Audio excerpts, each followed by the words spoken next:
नमस्कार दोस्तों, हम लोग इससे पहले वाले क्लास में कारक ही पढ़ा था और कारक का तीसरा भेद पढ़ा था करण कारक। क्या पढ़ा था हमने? करण कारक, जिसमें तृतीया विभक्ति का प्रयोग होता है। ठीक है, तो अब हम पढ़ते हैं संप्रदान कारक की, जिसमें चतुर्थी विभक्ति का प्रयोग किया जाता है। संप्रदान कारक में कौन सी विभक्ति का प्रयोग किया जाता है? चतुर्थी विभक्ति का प्रयोग किया जाता है। ठीक है, तो अब हम लोग देखते हैं संप्रदान कारक होता क्या है।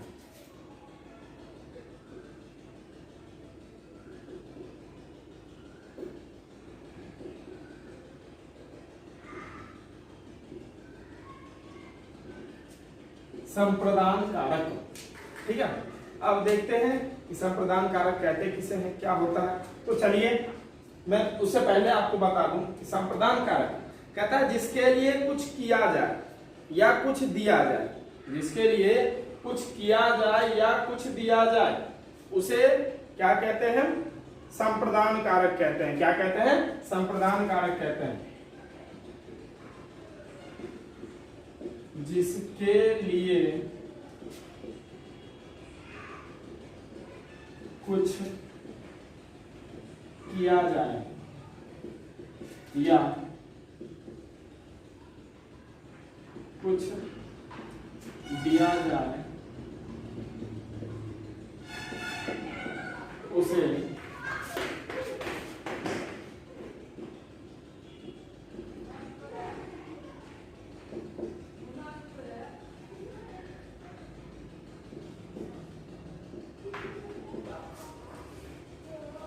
जिसके लिए कुछ किया जाए या कुछ दिया जाए, ठीक है, उसे हम क्या कहते हैं? संप्रदान कारक कहते हैं। ठीक है, उदाहरण के तौर पर हम देख लेते हैं।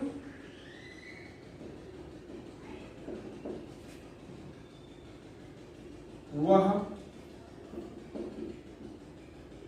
ब्राह्मण के लिए भोजन पकाता है।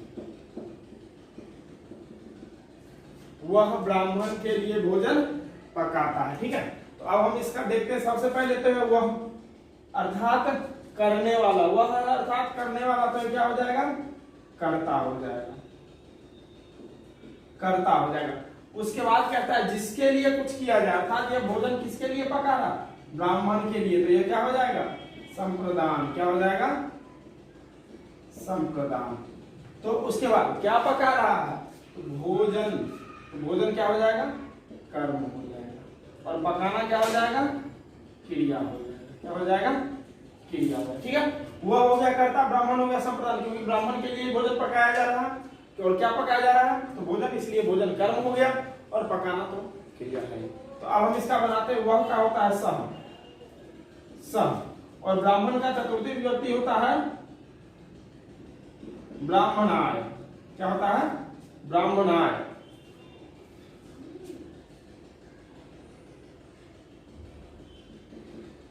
ब्राह्मणाय भोजनम,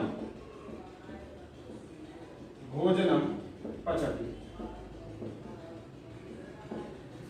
सह ब्राह्मणाय भोजनम पचति। पकाना का होता है पच।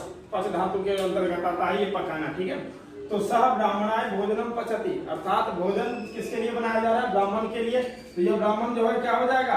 संप्रदान कारक हो जाएगा। ठीक है, सह को हम कर्ता में ले लेते हैं। वर्तमान का लट लगा धातु रूप में आता है, सातवते एक वचन।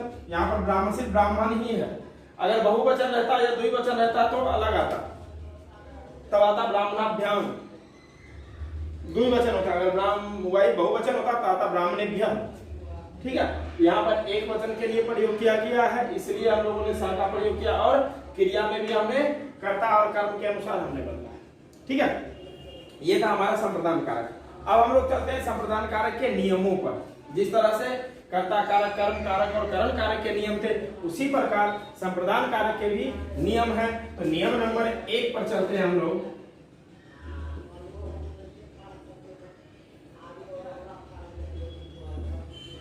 नियम नंबर 1 है संप्रदाने चतुर्थी।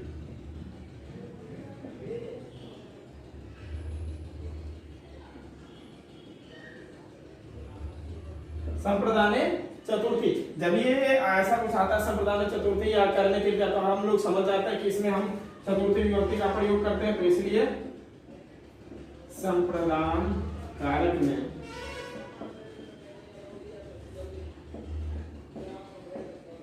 चतुर्थी विभक्ति का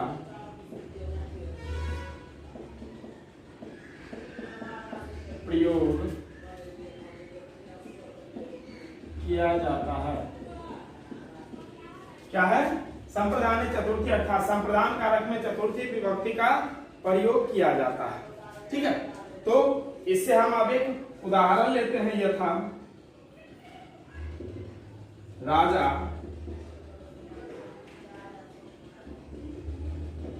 ब्राह्मणों को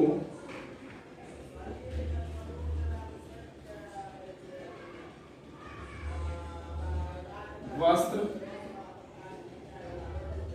देता है।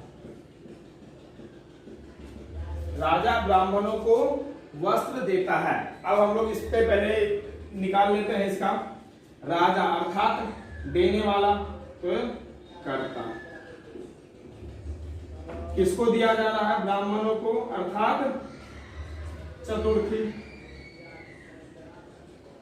संप्रदान, संप्रदान क्या दिया जा रहा है? वस्त्र। क्या हो जाएगा? कर्म। और देना क्या है? क्रिया। अब एक चीज मैं आपको बता दूं कि चिन्ह का जहां हम देखते हैं, चिन्ह कौन से कारक का क्या चिन्ह है, उसी चिन्ह के पास हम उस विभक्ति का प्रयोग करते हैं। तो संप्रदान का है को के लिए। संप्रदान का चिन्ह क्या है? को के लिए। तो यहां देखिए, वह ब्राह्मण के लिए, वह ब्राह्मण के लिए अर्थात संप्रदान के लिए, दूसरा को के लिए, तो वह ब्राह्मण को अर्थात संप्रदान का को आ गया। अब हम यहां से बना सकते हैं, राजा का लिख सकते हैं निरूपक। ब्राह्मणों को अर्थात ब्राह्मणों है, संप्रदान का तो रहेगा ही रहेगा, अर्थात यह बहुवचन में चला गया। क्या हो जाएगा? ब्राह्मणेभ्यः, ब्राह्मणेभ्यः। ठीक है, क्या दे रहा? तो वस्त्रम, वस्त्रम ददति। नृपः ब्राह्मणेभ्यः वस्त्रम ददति।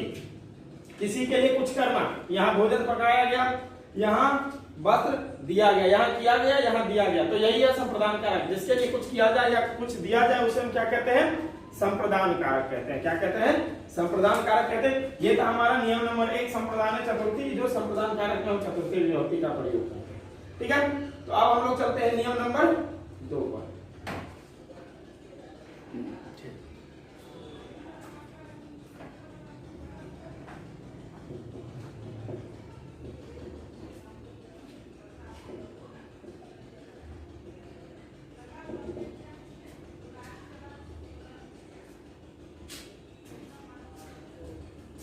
तो संप्रदान कारक का दूसरा नियम है दानार्थे चतुर्थी। अब दानार्थ सब तभी समझे, दान का अर्थ होता है दान देना, देना, किसी को कुछ देना। तो पहला नियम था संप्रदान चतुर्थी। ठीक है, तो दूसरा नियम पे हम चलते हैं दानार्थे चतुर्थी। जिसे कुछ दिया जाए, जिसे कुछ दिया जाए वहां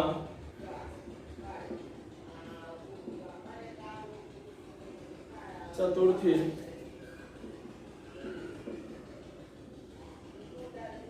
विभक्ति का प्रयोग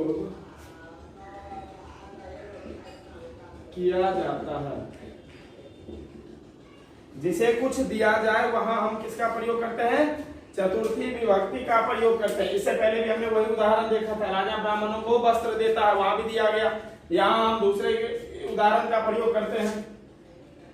यथा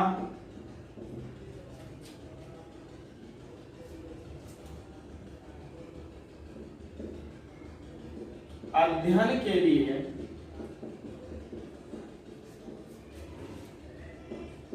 पुस्तक दो। अध्ययन के लिए पुस्तक दो। ठीक है, अब पुस्तक किसके लिए है? अध्ययन के लिए है। ठीक है, अध्ययन के लिए पुस्तक देने की बात हो रही है। ठीक है, तो अब हम देख लेते हैं अध्ययन के लिए संप्रदान कारक अर्थात चतुर्थी विभक्ति हो गया संप्रदान कारक। संप्रदान देना क्या है? पुस्तक देना है। क्या हो जाएगा ये? कर्म। ठीक है, यही अगर कहिएगा आप करता नहीं है तो इसके पीछे कुछ लगा दीजिए राम, यह क्या हो जाएगा आपका कर्ता हो जाएगा। क्या हो जाएगा कर्ता, क्रिया। ठीक है, अब इससे हम बनाते हैं राम करता है तो प्रथमा विभक्ति नहीं रखेंगे इसको राम। अध्ययन है इसको से चतुर्थी विभक्ति अर्थात संप्रदान कारक में ले जाएंगे इसको चतुर्थी विभक्ति, तो क्या हो जाए अध्ययनाय, अध्ययनाय। अब कर्म है, कर्मणि द्वितीय अर्थात हम पुस्तक को क्या कर देंगे पुस्तकम, राम अध्ययनाय पुस्तकम, दो का यहीं से में आ गया है। ठीक है, इसलिए हम उसका अलग से कुछ नहीं लिख सकते हैं। अध्ययन के लिए पुस्तक दो राम, अध्ययन के लिए पुस्तक राम अध्ययनाय पुस्तकम। ठीक है, अब इसमें कहते हैं आभूषण के लिए स्वर्ण दो, आभूषण के लिए स्वर्ण दो, आभूषणाय स्वर्णम, आभूषण के लिए स्वर्ण दो, आभूषणाय स्वर्णम। अब ये था हमारा दूसरा नियम। ठीक है, अब हम लोग चलते हैं तीसरे नियम पर। तादर्थे चतुर्थी, कहता है जिसके लिए कोई चीज हो, तादर्थे मतलब जिसके लिए कोई चीज, जिसके लिए कोई चीज हो उसके लिए, उसमें हम क्या लगाते हैं चतुर्थी विभक्ति का प्रयोग करते हैं। किसका प्रयोग करते हैं चतुर्थी विभक्ति का प्रयोग करते हैं। अब यथा में हम देख लेते हैं आभूषण के लिए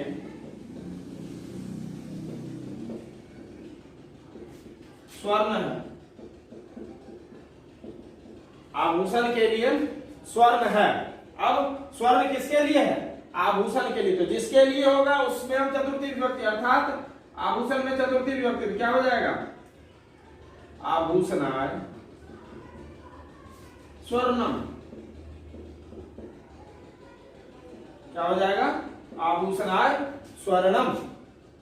अर्थात यह आभूषण किसके लिए है, यह आभूषण सोना जो है आभूषण के लिए है, यह सोना जो है किसके लिए है आभूषण के लिए। ठीक है, तो जिसके लिए कोई चीज हो या कोई वस्तु हो उसके लिए हम, जैसे पुस्तक यहां हमने लिखा था पुस्तक।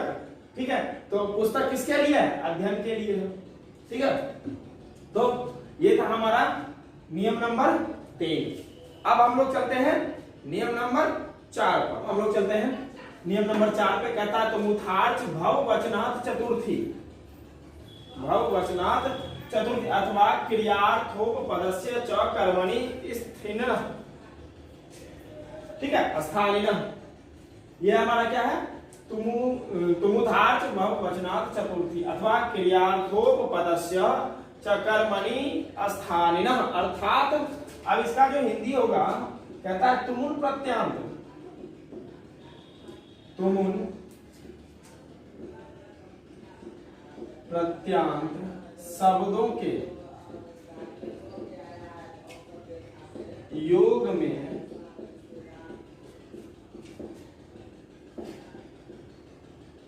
चतुर्थी विभक्ति का प्रयोग किया जाता है। अर्थात जिस शब्द में हम देखेंगे तुमुन प्रत्यय का उपयोग किया गया है, तुमुन प्रत्ययों का उपयोग किया गया है, वहां हम कौन सा विभक्ति का प्रयोग करेंगे चतुर्थी विभक्ति का प्रयोग करेंगे। किस विभक्ति का प्रयोग करेंगे चतुर्थी विभक्ति का। अब उदाहरण में ले लेते हम, यथा बालक फल के लिए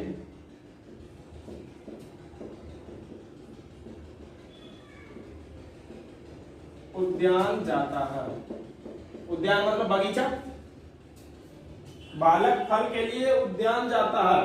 ठीक है, अब देखिए जा कौन रहा है बालक जा रहा है, तो ये क्या हो जाएगा कर्ता हो जाएगा। किसके लिए जा रहा है फल के लिए, तो क्या हो जाएगा संप्रदान हो जाएगा। क्या हो जाएगा संप्रदान।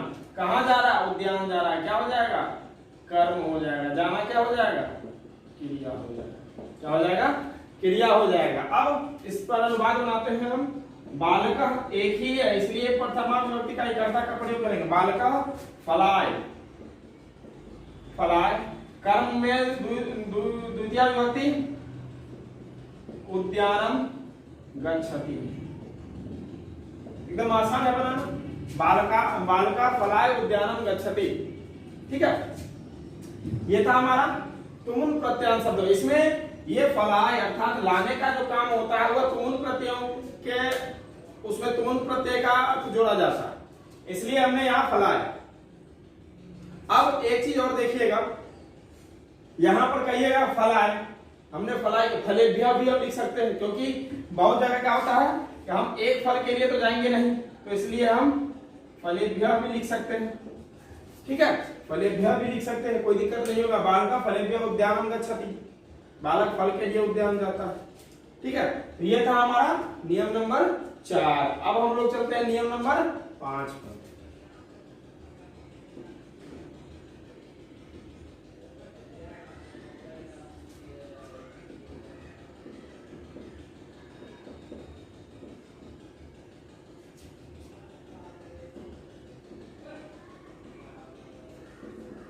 निवारणार्थे चतुर्थी, निवारणार्थे चतुर्थी अर्थात इसका अर्थ होता है जिसके निवारण के लिए, जिसके निवारण के लिए कोई चेष्टा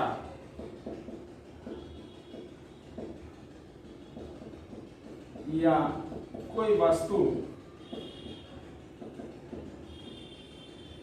कोई वस्तु हो उसमें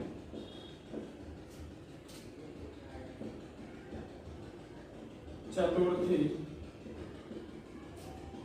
विभक्ति का प्रयोग करते हैं।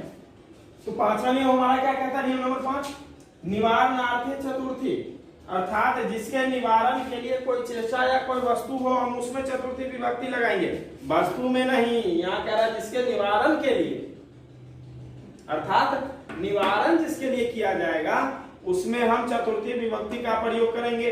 अब जैसे देख लीजिए उदाहरण के तौर पर, यथा सांप के लिए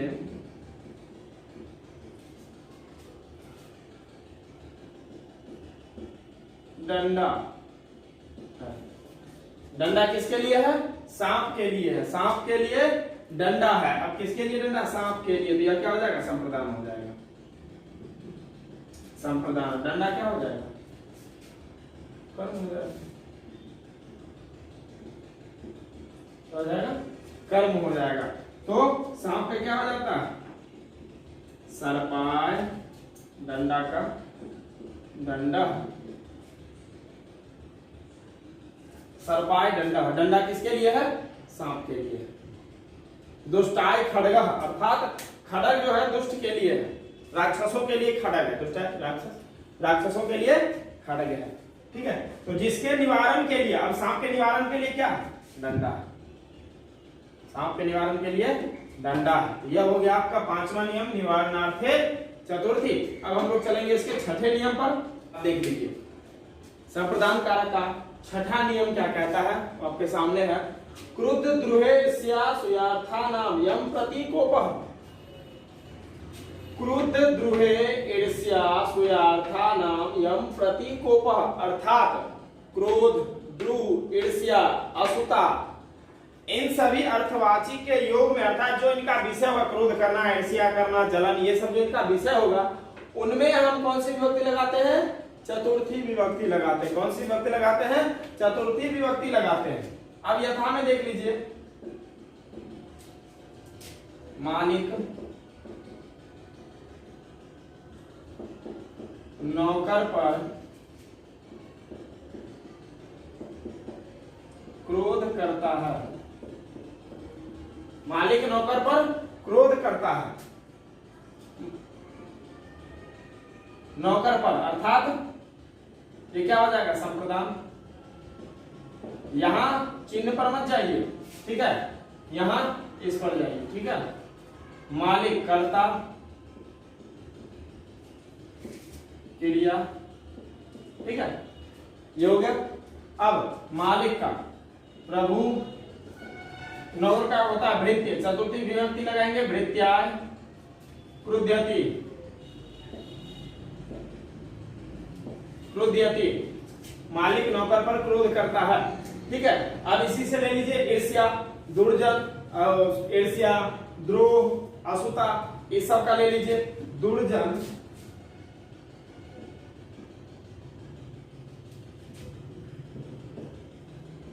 सज्जन से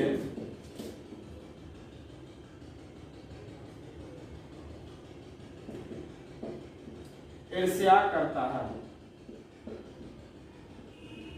ठीक है, दुर्जन सज्जन से ईर्ष्या करता है। दुर्जन सज्जनाय ईर्ष्यति। ठीक है, ईर्ष्यति, दुर्जन सज्जन से ईर्ष्या करता है, जलता है। ठीक है, ये हो गया आपका, आपके सामने है संप्रदान कारक, क्रोध, द्रोह, ईर्ष्या, जलन, असूता, ये सभी में हम चतुर्थी विभक्ति का प्रयोग करते हैं। ठीक है, ये था नियम नंबर 6। अब चलते हैं नियम नंबर 7। नमः, स्वस्ति, स्वाहा, स्वधा, अलम वखट, योगाच्च, अलम वखट, योगाच्च। अर्थात जहां नमः का प्रयोग किया जाएगा, स्वस्ति का प्रयोग किया जाएगा, स्वाहा का प्रयोग किया जाएगा, स्वधा का प्रयोग किया जाएगा, वखट का प्रयोग किया जाएगा, वहां पर हम अलम का प्रयोग किया जाएगा, वहां हम चतुर्थी विभक्ति का प्रयोग करते हैं। किसका प्रयोग करते हैं? चतुर्थी विभक्ति का प्रयोग करते हैं। ठीक है, अब अलग अलग लिखते हैं। नमः, स्वस्ति, स्वाहा, स्वधा, अलम में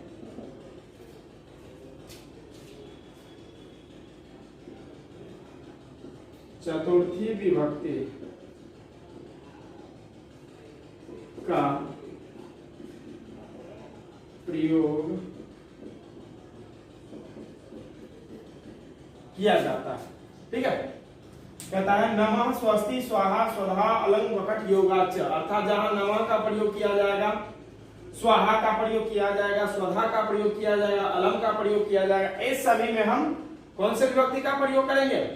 चतुर्थी विभक्ति को का प्रयोग करेंगे। अब हम उदाहरण के तौर पर ले लेते हैं। यथा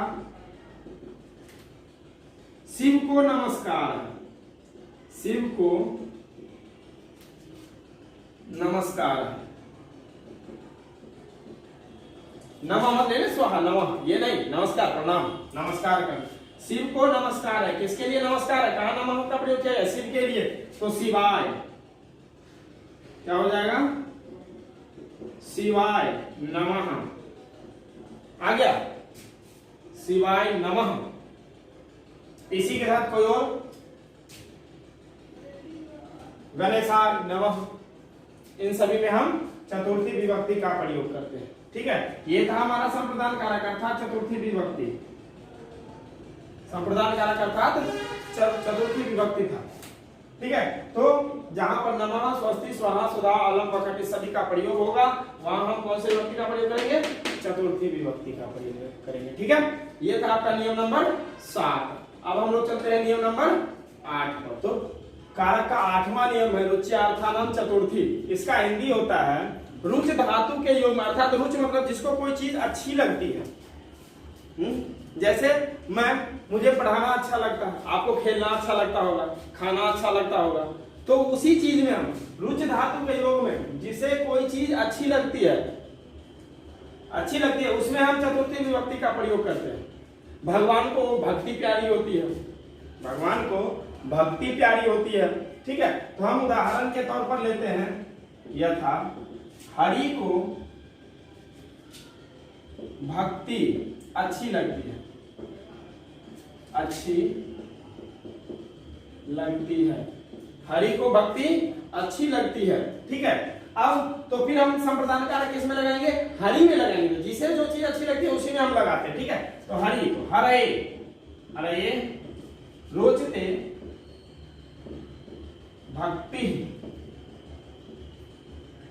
या हम ये भी लिख सकते हैं हरे भक्ति रोचते। ठीक है, ऐसे सुनने में, थोड़ा देखने में, लिखने में भी अच्छा लगता है। हरे रोचते भक्ति, हरि को भक्ति अच्छी लगती है। ये था हमारा रुच धातु का, अर्थात जिसे जो चीज अच्छी लगती है उसमें हम संप्रदान अर्थात चतुर्थी विभक्ति का प्रयोग करते हैं। ये था कारक का 8वां नियम। अब हम लोग चलते हैं कारक के 9वें नियम पर। नंबर 9, अस्पृह रिप्सितः। अस्पृह मतलब होता है इच्छा करना, अस्पृह मतलब होता है इच्छा करना। तो अस्पृह अर्थात इस धातु के योग में जिस चीज की इच्छा हो, जिस चीज की इच्छा हो उसमें हम कौन से विभक्ति का प्रयोग करते हैं? चतुर्थी विभक्ति का प्रयोग करते हैं। कौन सी विभक्ति का प्रयोग करते हैं? चतुर्थी विभक्ति का प्रयोग करते हैं। अब देखिए, जैसे में ज्ञानी को ज्ञान की इच्छा है, ज्ञान की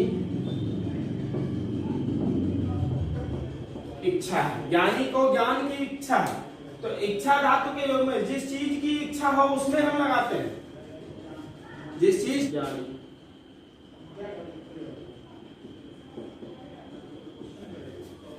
ज्ञानी को ज्ञान की इच्छा है, ज्ञानाय स्पृहयति ज्ञानी, ज्ञानी को ज्ञान की इच्छा, अर्थात इसमें इच्छा व्यक्त किया गया है, इसलिए हम इसमें चतुर्थी विभक्ति का प्रयोग करते हैं। किसका प्रयोग करते हैं?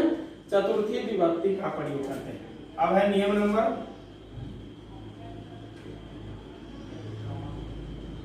10। अब देखिए, धारे उत्तरमण अर्थात धारी धातु अर्थात और उत्तरमण अर्थात उत्तरमण मतलब होता है कर्ज देने वाला। मैंने आपको कर्ज दिया, मैंने आपको कर्ज दिया, तो मुझ में संप्रदान कारक की चतुर्थी विभक्ति लगी, ना कि आप में लगेगी चतुर्थी विभक्ति। मैंने आपको कर्ज दिया, यहाँ सीधा समझा के दिया हुआ कर्ज देने वाला अर्थात जो कर्ज देता है उसमें चतुर्थी विभक्ति का प्रयोग करते हैं। ठीक है, तो हम उदाहरण के तौर पर देखते हैं।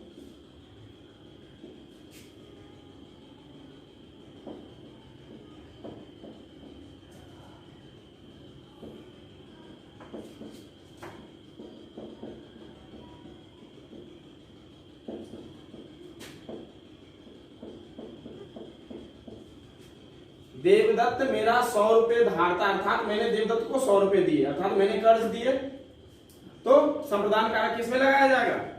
मुझ में लगाया जाएगा, ना कि देवदत्त में लगाया जाएगा। ठीक है,